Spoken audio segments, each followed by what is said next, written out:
Vamos então para a nossa terceira e última palestra de hoje, e a última também da 8ª conferência falando de Cristo.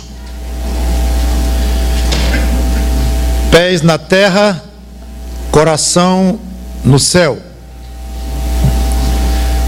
Conforme falei no final da segunda, vamos nos imaginar aqui recebendo a visita de alguns ilustres personagens do Antigo Testamento e alguns do Novo, testemunhando um pouco do que estava no coração deles sobre o céu, enquanto viviam aqui na terra, obviamente. Não será difícil perceber que eles tinham pensamentos muito presentes, muito influentes em suas atitudes a respeito do céu, que praticamente viveram divididos, exatamente como diz o tema da palestra: pés na terra, coração no céu. Vamos orar. Santo Deus, nosso bom Pai, pedimos as tuas bênçãos sobre o que vamos dizer aqui. Nos orienta, nos ajuda, abre os nossos olhos para sermos melhores imitadores desses homens, dos quais estaremos falando um pouquinho agora. Em nome do Senhor Jesus Cristo, nós te pedimos e te agradecemos. Amém. Um pouquinho sobre Jó, grande patriarca, antigo, não se sabe nem bem a data em que ele viveu. História muito conhecida. Vamos a Jó capítulo 19.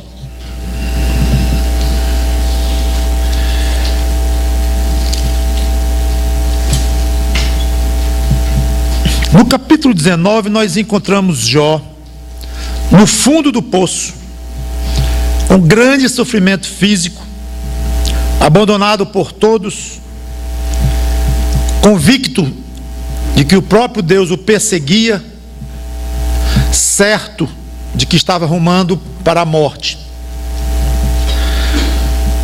Nos versículos 23 e 24, parece que de repente ele adquire a noção de que agora iria falar algo extremamente importante, muito mais do que as palavras desesperadas que ele estava dizendo, e que ele gostaria que fossem impressas para sempre, e foram. Quem me dera fossem agora escritas as minhas palavras, quem me dera fossem gravadas em livro, que com pena de ferro e com chumbo para sempre fossem esculpidas na rocha. Mal sabia Jó que iam ser esculpidas de maneira muito mais firme do que em chumbo ou em rocha. No versículos 27, então, 25 a 27, ele fala aquilo que ele jogou ele próprio um holofote em cima, enfatizando bem: porque eu sei que o meu Redentor vive, e por fim se levantará sobre a terra. Depois, revestido este meu corpo da minha pele, em minha carne, verei a Deus. Vê-lo-ei por mim mesmo, os meus olhos o verão e não outros. De saudade me desfalece o coração dentro de mim. Mesmo com sofrimento atroz, aquele gigante da fé consegue arrancar do coração um brado muito bonito de fé, mostrando uma confiança tranquila de que ele veria pessoalmente a Deus. Eu enfatizei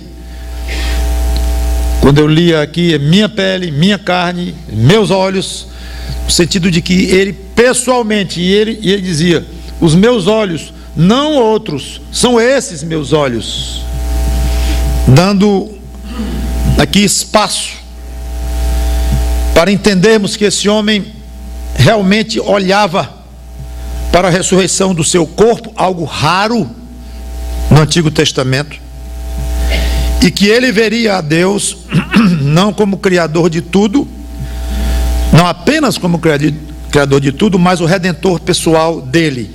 Quando ele fala aqui em Redentor, que significa literalmente, de fato, redimir ou resgatar. E ele coloca uma frase no final do texto De saudade me desfalece o coração dentro de mim. Na Nova Versão Internacional diz assim: como anseia no meu peito o coração. A ideia é de que Jó se entusiasmou tanto com aquela afirmação, se empolgou e foi elevado a um estado espiritual tal que ele quase que sentiu desejo ou vontade, muita vontade de estar com Deus, a ponto de falar em saudade, embora seja uma tradução que não podemos apostar muito em cima dela, mas a ideia de ou saudade ou de muito desejo, que se pensarmos bem, são semelhantes.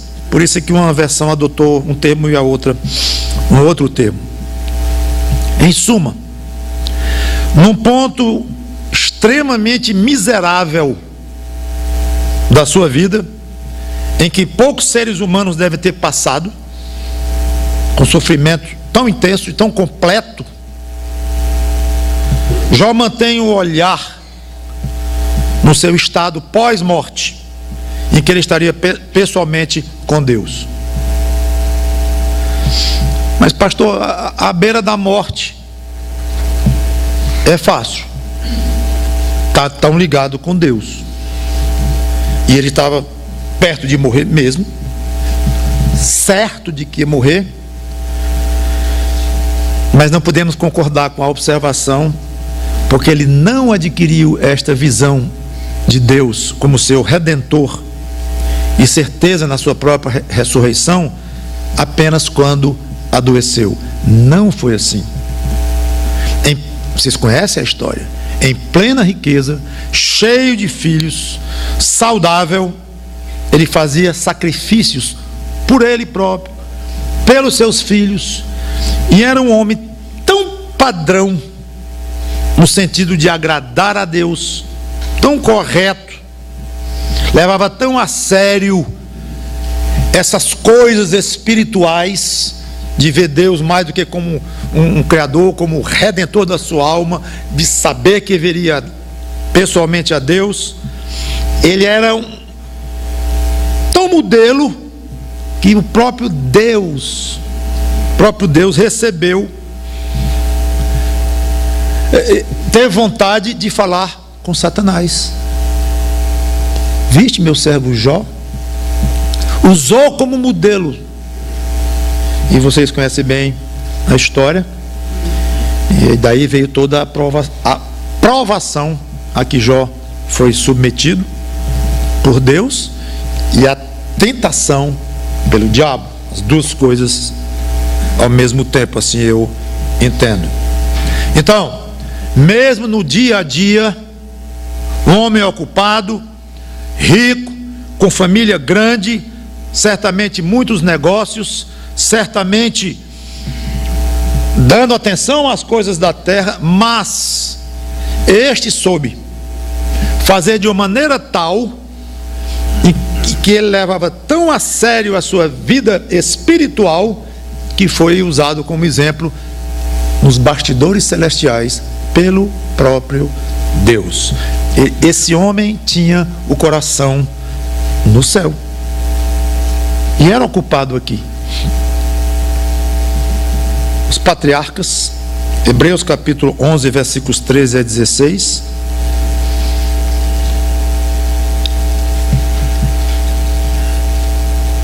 Hebreus 13, 11 a 16.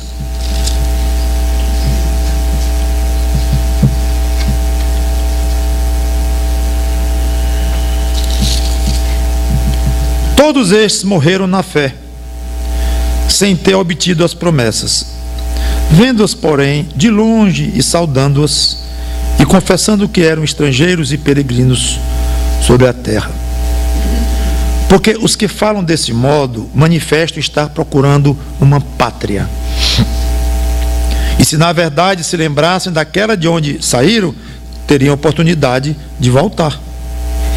Mas agora aspiram a uma pátria superior, isto é, celestial. Por isso Deus não se envergonha deles de ser chamado seu Deus, porque lhes preparou uma cidade. No famoso capítulo aqui dos heróis da fé, do versículo 8 ao 12, que eu não li, o autor mostra um tipo de atitude de vida dos patriarcas Abraão, Isaque e Jacó, inclusive incluiu Sara. Padrão esse que deveria ser imitado pelos crentes. Em resumo, os patriarcas morreram convictos de que não haviam recebido nesta vida o que Deus havia prometido. Sabiam que essas promessas de Deus se referiam a tempos futuros, depois da morte deles. Se sentiam estrangeiros e peregrinos, vivendo com outro povo. Se eram estrangeiros, não estavam na pátria deles. E onde estava a pátria deles? Na Caldeia? De onde eles tinham vindo? Não. E o autor chega ao detalhe de dizer, assim eles teriam voltado para lá. Teriam arrumado as coisas e voltado para lá. A pátria deles não estava na terra. Eles queriam coisa melhor. Nada menos do que morar no céu, junto àquele que lhes dera a promessa. Eu sempre achei curiosa a expressão que eles saudavam as expressões futuras.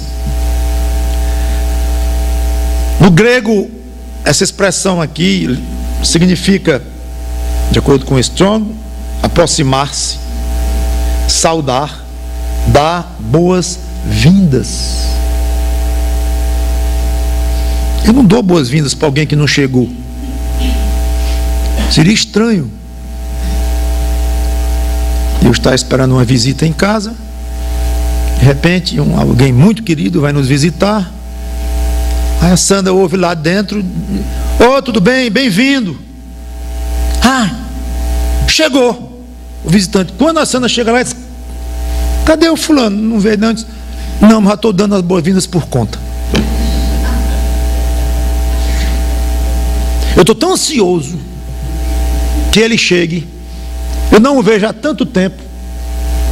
É tão querido ao meu coração que eu não estou aguentando. Eu queria que ele chegasse lá logo e já vou dando boas-vindas. Daqui a pouco eu vou dar de novo, se ele não chegar. Irmãos, isso é muito gostoso. Agora, espero que a Sandra não ia me achar que tivesse meio... Quer dizer, tu deste boas-vindas, abriu a porta e deu as boas-vindas para o vento? Não, para o vento não, para o fulano. Não, mas não está aqui. Tudo bem, mas ele está chegando. Ele está chegando e eu não aguento mais de vontade e vou dar as boas-vindas 10 vezes. Desculpe, Sandrinha, mas eu vou dar. Exatamente o que eles fizeram. As promessas de Deus para o futuro eram tão reais, tão significativas para eles, que eles davam as boas-vindas para ela como se já estivessem chegando. É porque na cabeça deles estava chegando. Não eram loucos, não. E tudo isso estando em plena vida neste mundo. Segredo dos patriarcas: ter em segunda categoria a pátria terrena, e está tão convencido que a pátria celestial é muito melhor que deseja intensamente ir para lá. Que modelo! Nosso querido Davi, Salmo 11,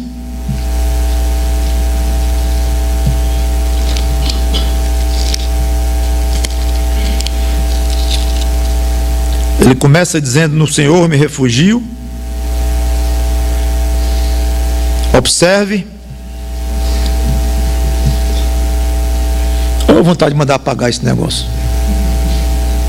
Eu queria ir dizendo devagarinho. Pensei que na igreja onde eu sou pastor não uso isso e não pretendo usar. Mas aqui me convenceram a usar mais uma vez. Porque tira o gosto de ir mostrando para vocês a palavra devagar, para que entre mais nas suas mentes. Mas sabe o que acontece? Vocês vão reclamar. Porque vocês estão tão pouco acostumados a raciocinar, a pensar, a esforçar a mente, abrir a Bíblia, manejar, olhar, se concentrar no que eu estou dizendo para absorver. Não, bota logo tudo aqui. É a mentalidade de hoje. Rápido, total, bonito, colorido, para não me dar trabalho nem de pensar. É uma pena. Isso diverte a gente. Ontem o pobre do Genoan errou umas 3 palavras lá eu digo errou não teologicamente, na escrita lá. Quando eu vi, estava pensando, aí Genoan errou ali, Genoan errou aqui. Digo, peraí, para, Mauro. Fica olhando o que ele está dizendo. Pedi umas 3 frases dele, talvez valiosas, porque estava olhando que em vez do C não tinha cedilha, não sei o quê. Então, talvez. Irmãos, pense um pouco, por favor, mesmo com esse facilitador, e é uma palavra moderna hoje, né? Altamente moderna, vocês devem estar ouvindo nos cursos, tudinho aí, facilitador. Então, mesmo com esse facilitador aqui, no Senhor me refugio. O Senhor não estava aqui na terra, o Senhor estava no céu. Não era um lugar físico, como um pássaro que se protege, voando para um lugar elevado. Como dizeis, pois, a minha alma, foge como o pássaro para o teu monte. Não dá, porque o meu refúgio não está aqui, está no céu. Mas ele estava aqui, Davi. O refúgio estava no céu. Olha a mistura: terra e céu. Mas o Senhor em quem ele se refugiava, esse sim, estava num determinado local, no céu, onde estava o seu trono. Versículo 4, segunda parte. E mais, lá do alto o Senhor estava de olho no que se passava entre os homens na terra, e atuava entre eles devidamente. O Senhor está no seu santo templo, nos céus tem o Senhor o seu trono e tal. O Senhor põe à prova ao justo e ao ímpio aqui na terra. Então o Senhor estava atento ao que se passava, e ele atuava, agia entre os seres humanos. Então podemos perguntar a Davi, nosso convidado: Davi, você está na terra e se refugia num Deus que está no céu. Isso hoje. Mas e aí? Você não vai ficar na terra o tempo todo. O que vai acontecer depois? Versículo 7. Porque o Senhor é justo, Ele ama a justiça, os retos lhe contemplarão a face. Quando eu deixar esta terra aqui, eu vou ver a face dele. Eu vou para o lugar onde ele está. Veja a naturalidade com que Davi faz uma conexão entre terra e céu. Na terra ele se refugia espiritualmente em Deus que está no céu, e tem certeza que Deus do céu o protege aqui na terra. Mas esse refúgio que ele tem aqui, por melhor que seja, não é o ideal. Bom mesmo seria Davi então poder sair correndo para o lado do seu refúgio, o lado real, eu dá vontade de dizer físico, mas está ao lado do seu Deus, do seu refúgio. Como criança sai correndo para perto do pai, depois de algum tempo sem vê-lo e desejando, e ele se abraça ali e não quer mais soltar. Enquanto não é possível, Davi vai se refugiando em Deus aqui na terra, precariamente, se refugiando em Deus.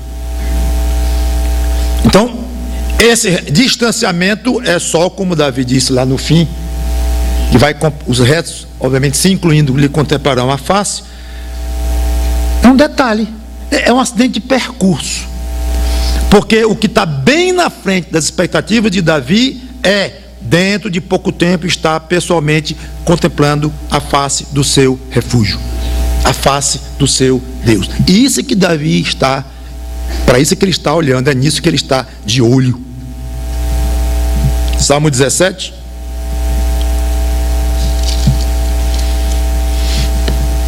Até o versículo 8, Davi pede que Deus o sonde, atestando um procedimento correto diante de Deus.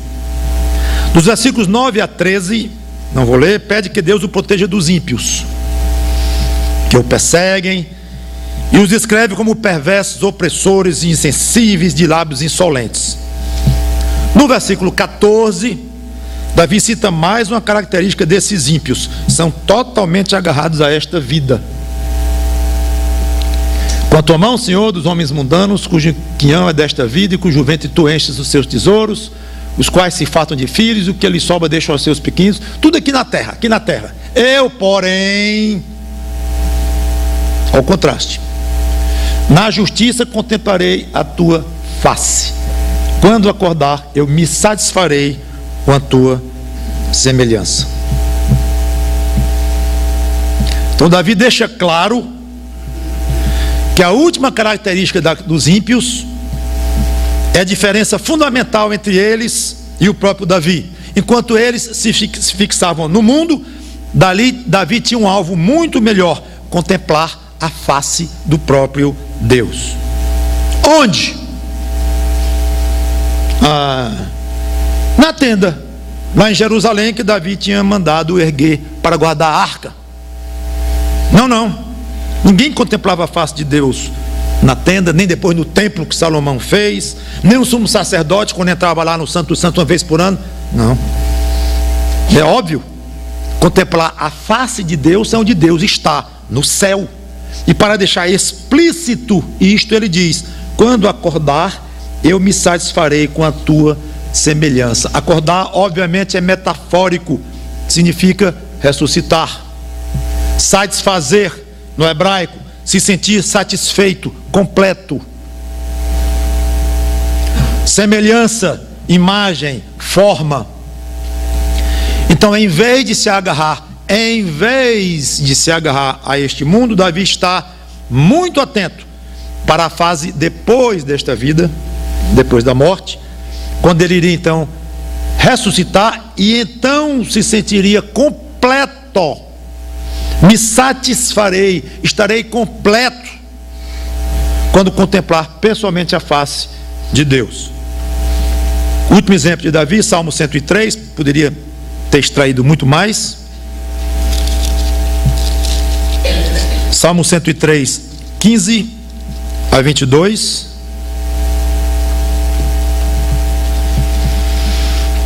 Quanto ao homem, os seus dias são como a relva, como a flor do campo, assim ele floresce, pois soprando nela o vento desaparece, e não conhecerá daí em diante o seu lugar. Mas a misericórdia do Senhor é de eternidade a eternidade sobre os que o temem, e a sua justiça sobre os filhos de Deus, para com os que guardam a sua aliança,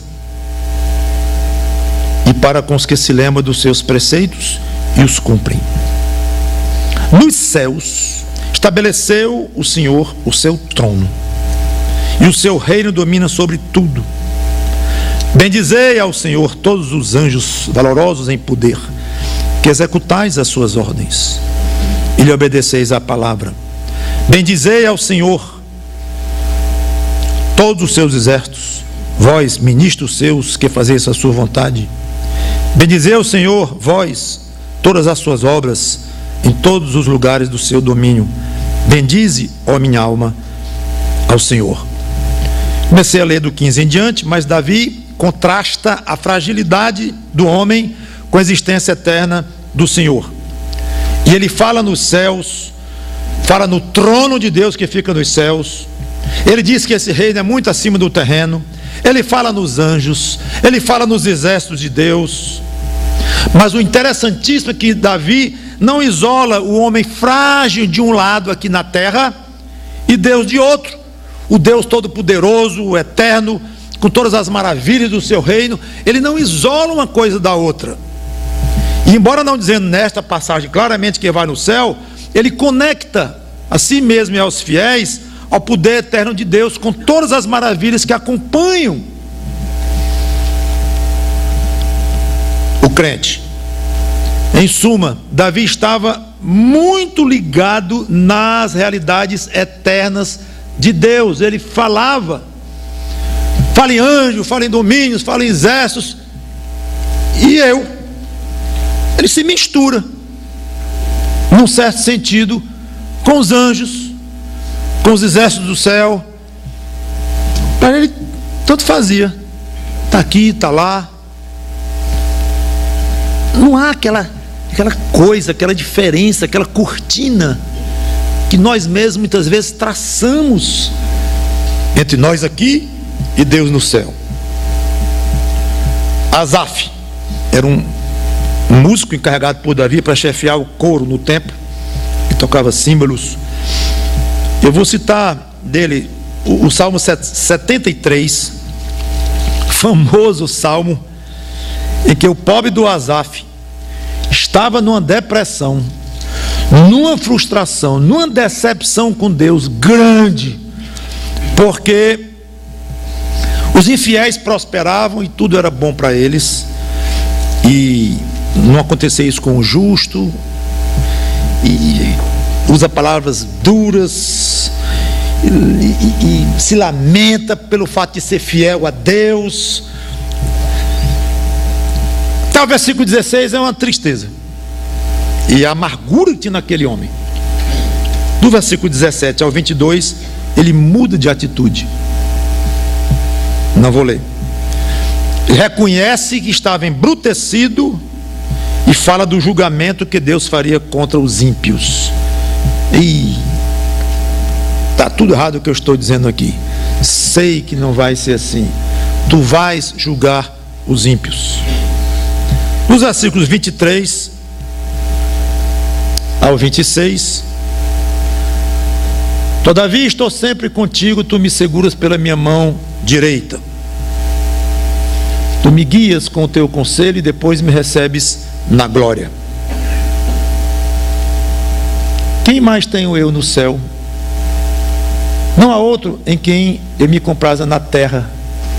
Ainda que a minha carne e o meu coração desfaleçam, Deus é a fortaleza do meu coração. Paremos aqui. Ao falar da maneira como Deus o tratava e como ele se relacionava com Deus, Asaf, Davi, mistura realidades da terra com as do céu. E ele fala em ser recebido na glória por Deus, ou com honra. Fala que tem um Deus no céu. Qual é o versículo que ele diz? 25. Quem mais tenho eu no céu? É interessante que ele fala que tem Deus no céu com naturalidade com que alguém diz que tem uma conta na caixa. Eu tenho Deus no céu. Aliás, na terra também é Deus que me dá desejo. Deus no céu, Deus na terra. Não há outro em que eu me compraza na terra. Sabe o que significa? Tanto faz olhar para a terra, olhar para o céu. Tanto faz. O desejo dele por Deus é o mesmo. Poderia dizer de outra forma: o desejo dele é um só. Olhando para o céu, olhando para a terra, pode misturar. O desejo dele é um só: Deus, Deus, Deus. É o que interessa para ele. E quando a morte chegar, o verbo desfalecer, cessar, terminar, no original. Então a ideia aqui é morte, dele morrer. Deus será a fortaleza e a herança dele para sempre. Esse meu desejo que eu tenho na terra com relação a Deus é meio provisório, porque quando eu morrer eu vou estar com ele de uma vez por todas. Acabou-se terra. Lucas capítulo 2, versículos 25 a 30, Simeão. Lucas 2, 25 a 30.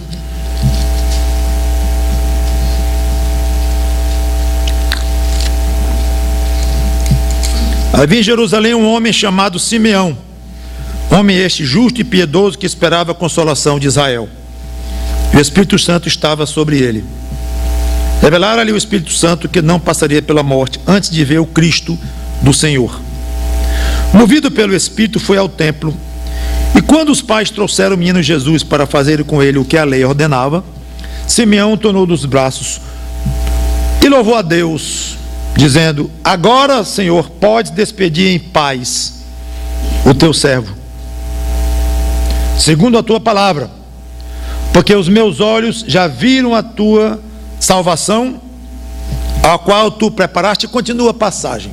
É interessante esse aspecto. Agora podes despedir em paz o teu servo. Estudei a palavra despedir, significa deixar ir, liberar, não deter por mais tempo. A ideia é óbvia. Simeão não via a hora de se embora. Me libera. Chega o empregado para o patrão: senhor, sou fulano, porque já são 6 horas e eu tinha dito para o senhor que eu tenho um casamento hoje e tal. Eu sei que está muita coisa acumulada e tal, mas o senhor me libera? Senhor Deus, me libera, deixa eu ir embora. Ah, mas ele já era velhinho. Claro, o velhinho pensa muito na morte. Mas quem disse que ele era velho? Não sei se o professor vai me corrigir aqui, mas eu na Bíblia que procurei, não sei se tem alguma outra informação sobre Simeão. Que diz apenas que ele era um homem piedoso. Diz que ele era velho. Sei lá se ele tinha 30 anos de idade, que naquela época, inclusive, 30 anos seria meia idade, mas 20, não sei. Aí eu fico pensando, Simeão tinha uma promessa de Deus específica: você não vai ver a morte enquanto você não vê o Redentor, o Messias de Israel. Então ele tinha uma promessa específica. Estava esperando. Cadê esse Messias que não chega? Chegou, pronto, Senhor, me libera. Rápido. Qual é o ponto da vida em que o crente deveria se sentir pronto para dizer isso? Senhor, me libera. Porque geralmente é o contrário. Não, Senhor. Aí se agarra. Não, agora não.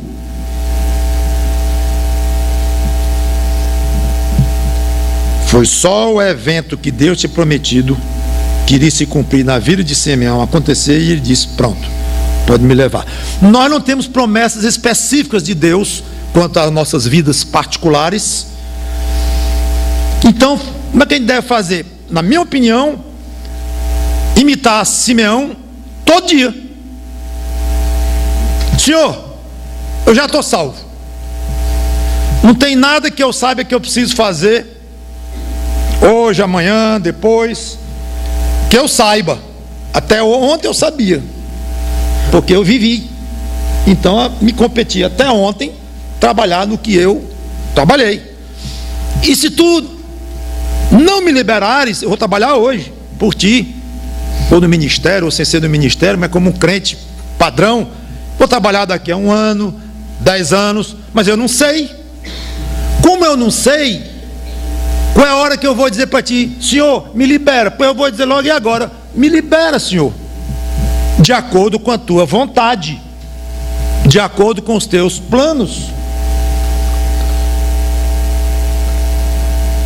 Não é que eu estou com desejo de morte, procurando morrer e desprezando a minha esposa, que eu acabei de casar, ou está grávida, nem filho teve ainda, e eu já queria ir embora.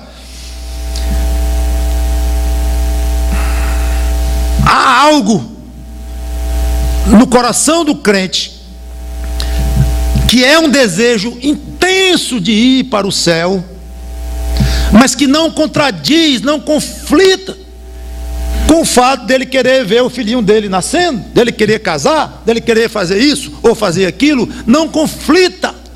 Não é um desejo suicida, é um desejo de ir para o lado de Cristo, de ir embora.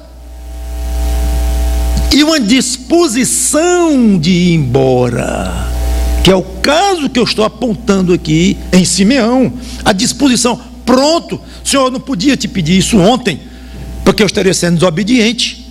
Tu disseste, você não vai enquanto não vê o Messias. Eu vi, agora eu posso pedir isso todo dia. Aliás, não sabemos quando Deus atendeu a Simeão. Se ele morreu logo depois, 10 anos depois, não sei.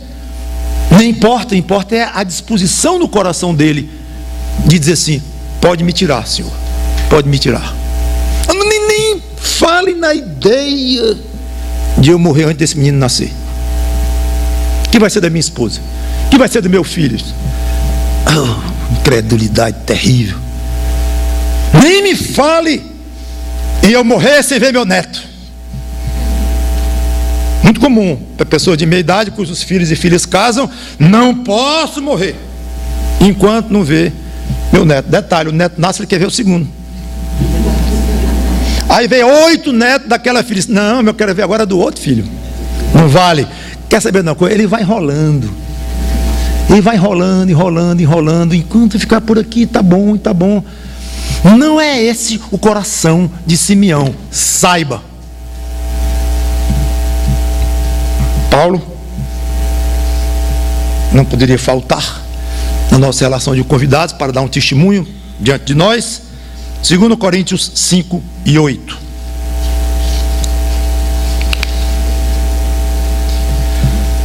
Segundo Coríntios capítulo 5, versículo 8, de 1 a 8, diz: sabemos que se a nossa casa terrestre deste tabernáculo se desfizer, temos da parte de Deus um edifício, casa não feita por mãos, eterna nos céus. Por isso neste tabernáculo gememos, aspirando por sermos revestidos da nossa habitação celestial. Se todavia fomos encontrados vestidos e não nus, pois na verdade os que estamos neste tabernáculo gememos angustiados, não por queremos ser despidos, mas revestidos, para que o mortal seja absorvido pela vida. Ora, foi o próprio Deus quem nos preparou para isto, outorgando-nos o penhor do Espírito. Temos, portanto, sempre bom ânimo, sabendo que, enquanto no corpo estamos ausentes do Senhor, visto que andamos por fé e não pelo que vemos.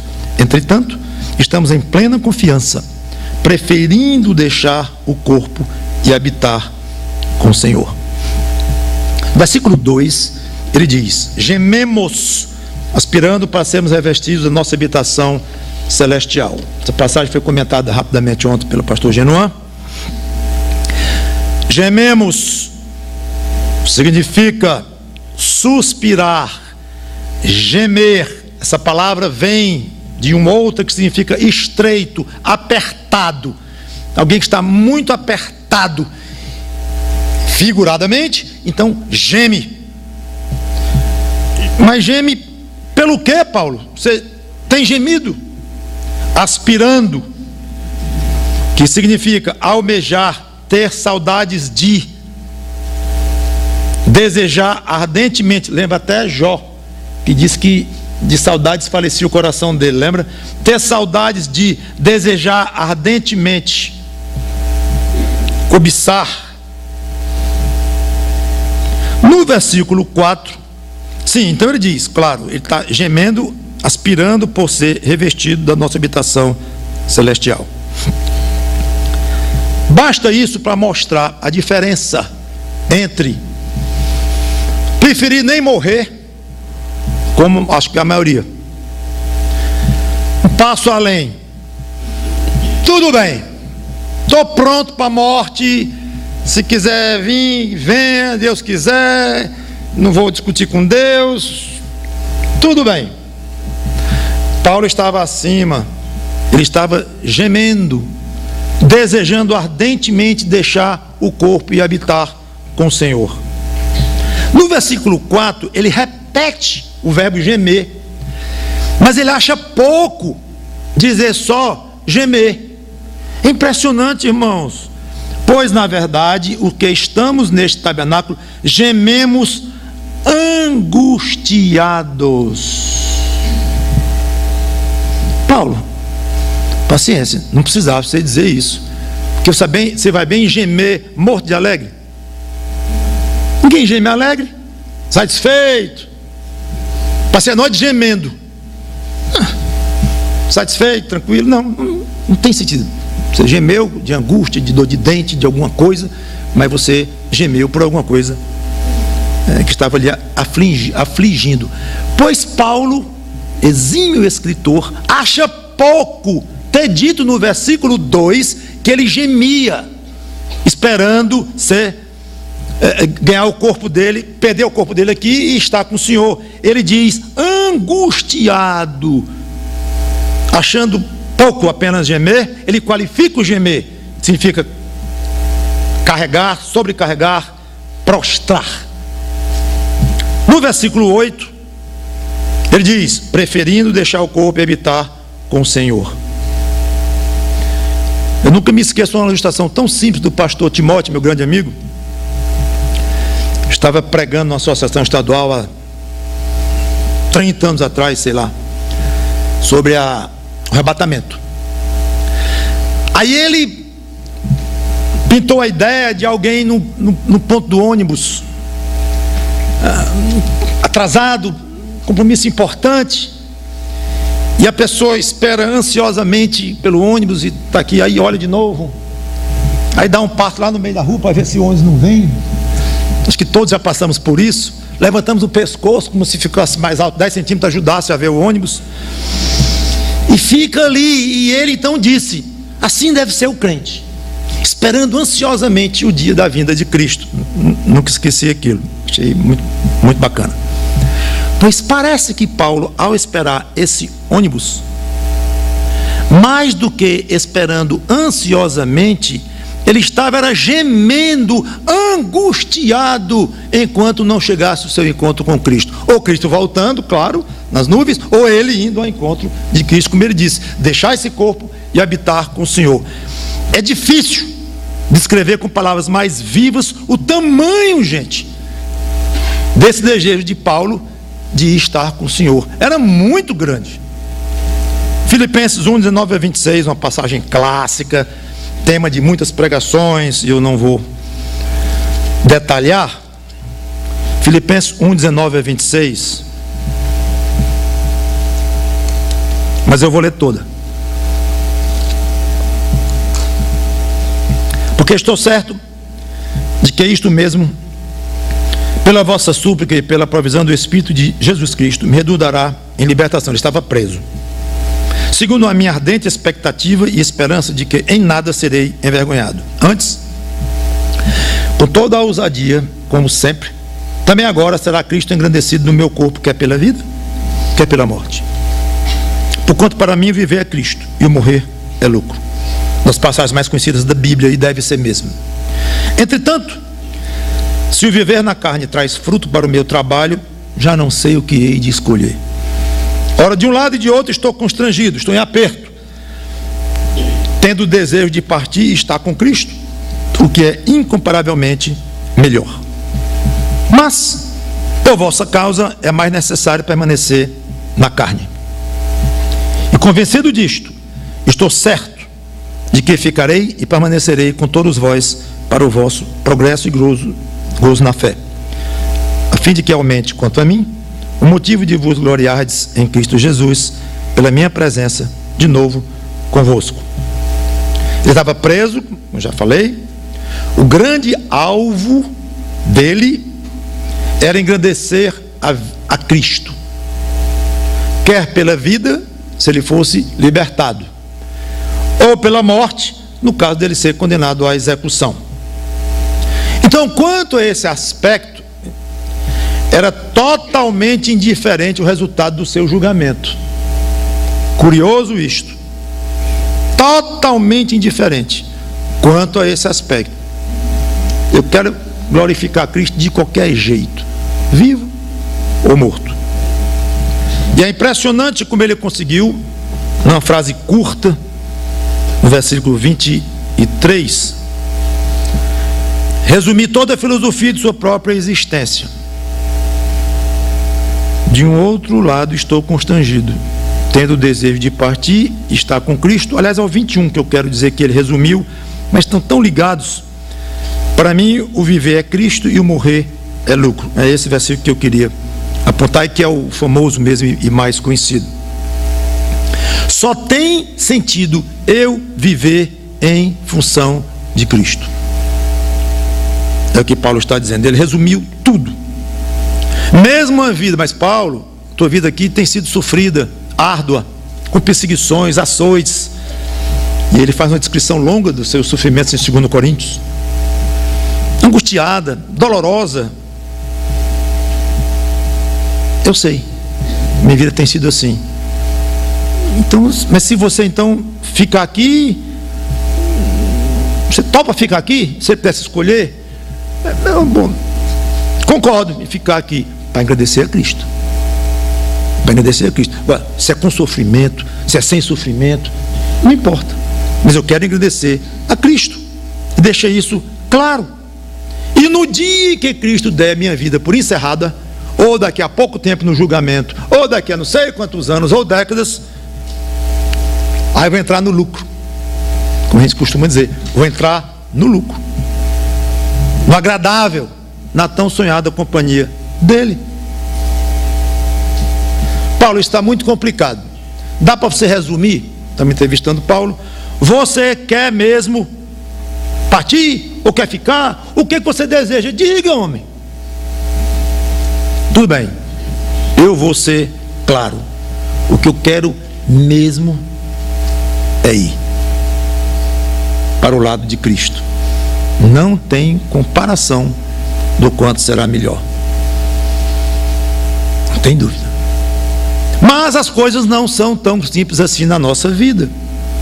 Eu tenho um trabalho a fazer aqui nesta terra, em benefício dos irmãos, para a glória de Cristo. Então é necessário, olha o termo, necessário que eu fique e sei que ficarei na terra por mais um tempo. Senhor, eu estou pronto para ir, me libera, como Simeão disse. Aí o Senhor chega e diz para um Simeão desse, para um Paulo desse, libero não. Libero não. Ah, Senhor, está vendo como é o contrário, irmãos? É o contrário. Ah, Senhor, que coisa, me libera. É muito melhor estar aí do que aqui. Libero não. Eu não posso liberar agora Paulo, ou Simeão, ou José, ou João, ou qualquer um de nós. Não posso liberar você agora. Ah, que coisa desagradável que eu estou ouvindo aqui, Senhor. Mas, meu filho, eu preciso de você na terra. Ah, você vai ter trabalho ainda para mim. Ah, já mudou um pouco de figura. Mas o que o crente quer hoje é que ele ficar aqui mais para ganhar mais dinheiro, para ter mais filho, ou para conquistar mais coisas, para ver a igreja dele crescendo, ou para isso, ou para aquilo, gente. Então Paulo concordava em ficar aqui, não foi de mau grado não, mas numa condição que fosse necessário. É quase dizer assim: Senhor, eu vou ficar, viu? Mas é a força. É isso aí, eu vou ficar, mas é a força. Ele disse, é necessário. Ele é meu Senhor, meu dono, meu chefe, meu tudo. Ele está mandando eu ficar, ele precisa de mim, num certo sentido, mas ele conta comigo aqui. Então eu preciso ficar. Mas vocês estão vendo como é o contrário? A primeira coisa que ocorre a nós, quando estamos com uma dor e vamos para o médico, ele pede um exame, é orar logo para Deus curar. Mas curar o quê? Sei lá, curar. Me cura, Senhor, me cura, pelo amor de Deus, me cura. Você não sabe nem o que você tem, rapaz, calma. Não, quero cura. O contrário. Senhor, será que eu estou sendo liberado? Será que essa dor que está chegando aí é a minha liberação? É a minha baixa? Como embaixador aqui, posso voltar para o meu reino, para o teu lado, estou liberado, como Simeão quis, é isto, Senhor. Eita!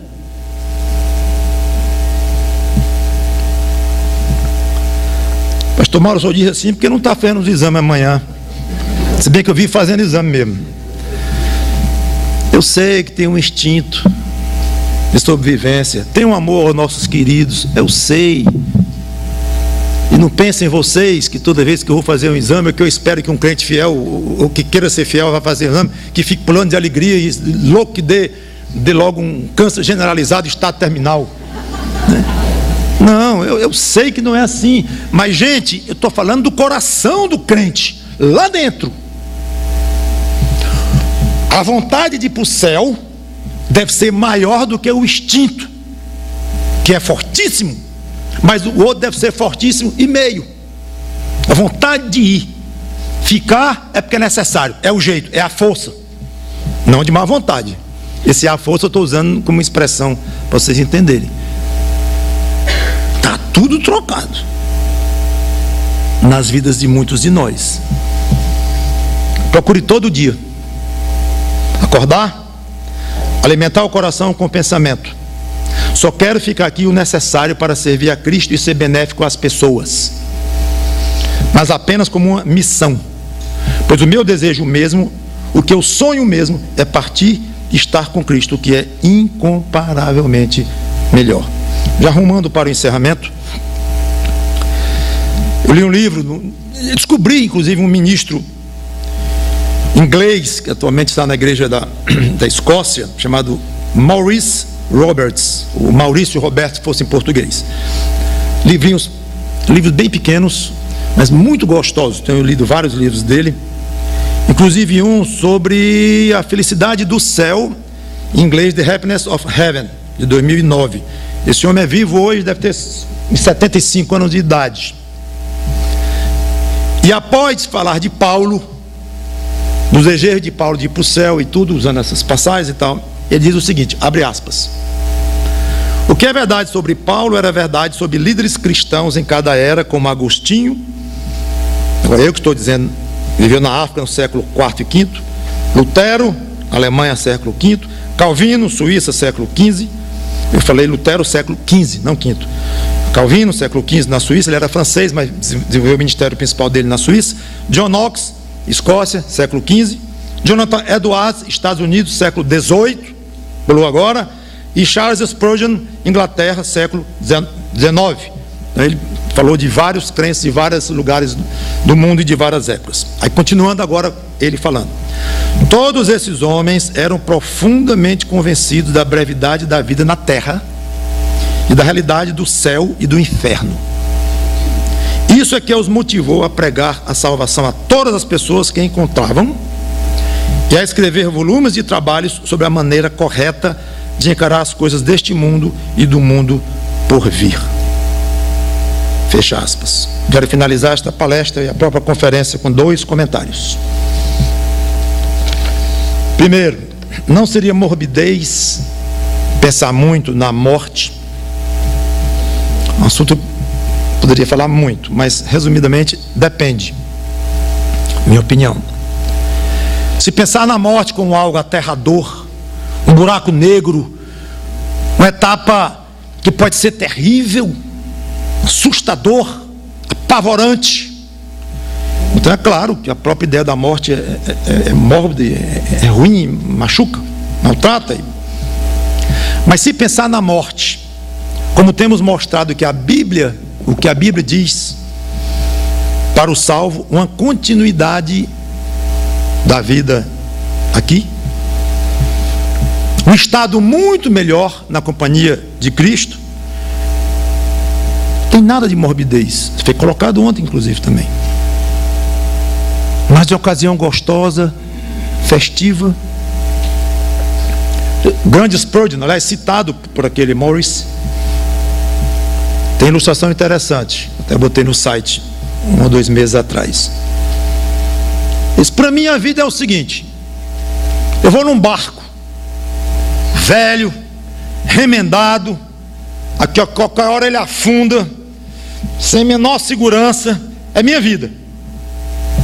E ao lado deste barco vai um outro barco de ouro, lindíssimo, extremamente seguro, mas invisível, colado um barco no outro. Eu sei que o outro está lá, não vejo, mas sei. Você sabe o que é a morte para mim? Disse Spurgeon. É simplesmente chegar ao dia de Deus colocar uma prancha entre um barco e outro. Aí o outro fica visível aos meus olhos, eu atravesso a prancha, acabou. Só isso. Para mim a morte, a terrível morte, é mudar de barco. Sim, mas outro barco está do outro lado do mundo, ou sei lá, está nas estratosferas. Não, ele está aqui ao lado. Para onde eu vou, outro barco vai. O meu barquinho roto, todo quebrado, que é a minha vida aqui. Está coladinho, coladinho. Eu não estou vendo. Aí botou uma pranchinha, atravessa a prancha. Dizer que isso é morbidez, acho muito ao contrário. Segundo, de propósito eu não dei ênfase ao versículo 16 de Hebreus 11, sobre os patriarcas. Lá está ele. Mas agora aspiram a uma pátria superior, isto é, celestial. Por isso, Deus não se envergonha deles de ser chamado seu Deus, porquanto lhes preparou uma cidade. Sabe o que aconteceu com o fato deles viverem dando boas-vindas, como eu já expliquei, saudando as promessas antes deles chegarem, desejando uma pátria celestial, nem pensando em voltar para a Caldeia, era outra pátria. Sabe o que aconteceu com isso? Agradaram em cheio o coração de Deus, agradaram o próprio Deus, a ponto de Deus ter prazer em ser chamado Deus deles, ou não se envergonha de ser chamado Deus deles. E houve ocasiões em que a Bíblia fala que o nome de Deus era maltratado aqui por causa do comportamento dos judeus, que era uma vergonha. Aqui é o contrário, dava satisfação a Deus ser chamado de Deus de Abraão.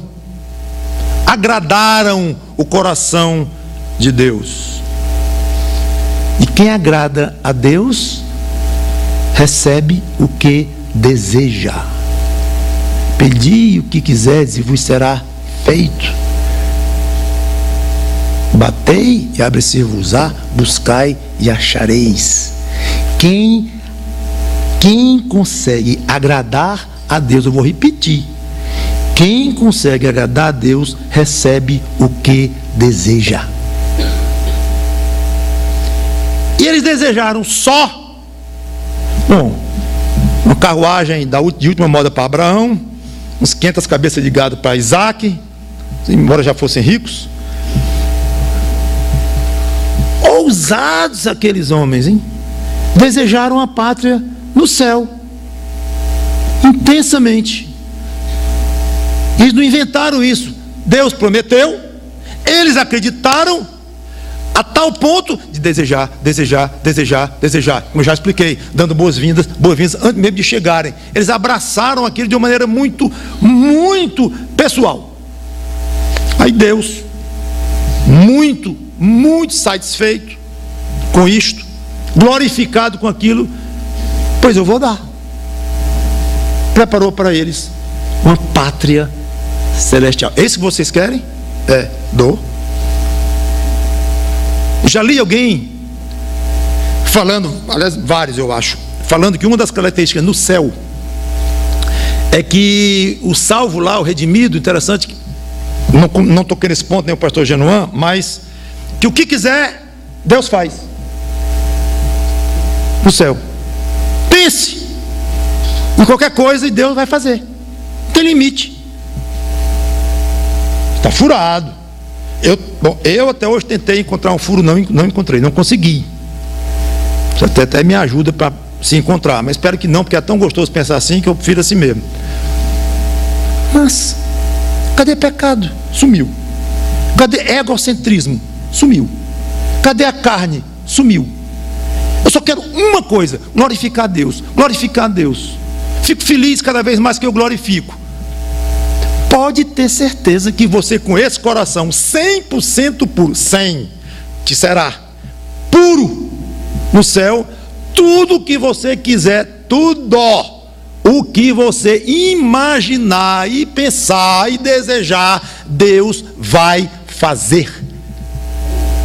Ele fez isso com Jesus Cristo, com o homem Jesus de Nazaré,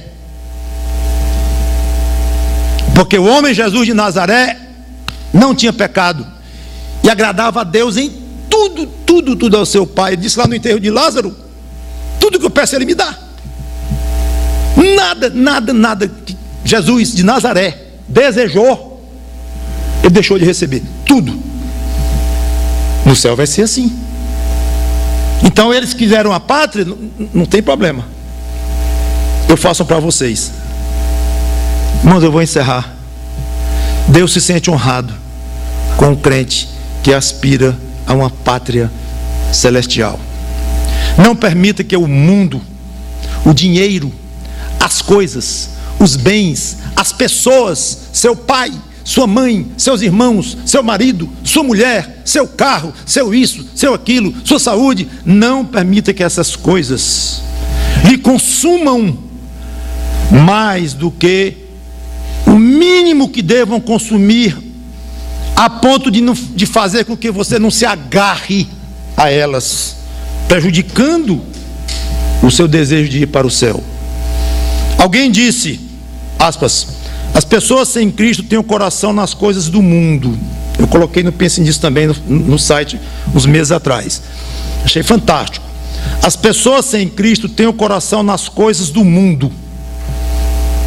O crente deve ter os pés nas coisas do mundo e o coração no céu. Foi daí que eu tirei o título desta palestra. Os pés, pise nas coisas do mundo como trampolim, para pegar impulso, para ir para onde o seu coração realmente deseja ou deve desejar o céu.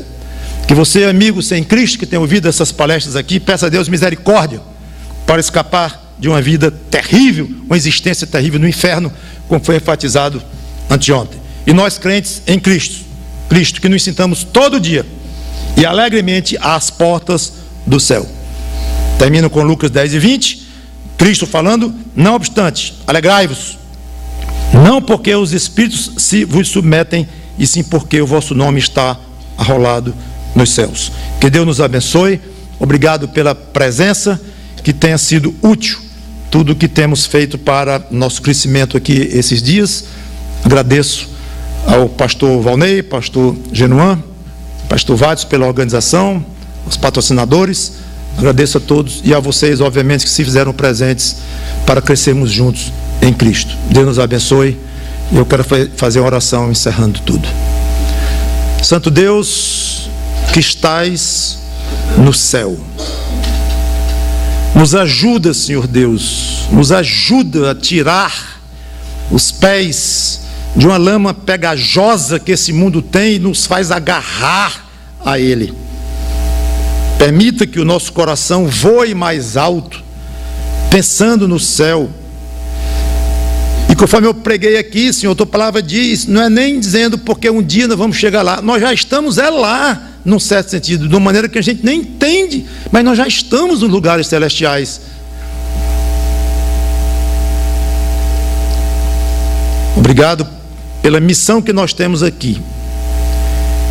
E nos ajuda a ter a visão de que estaremos aqui se for necessário para a tua glória. E enquanto estivermos aqui, sim, sejamos o melhor marido do mundo, a melhor esposa do mundo, o melhor pai do mundo, melhor mãe, melhor filho, melhor primo, melhor vizinho, até o melhor inimigo do mundo, se nós tivermos inimigos.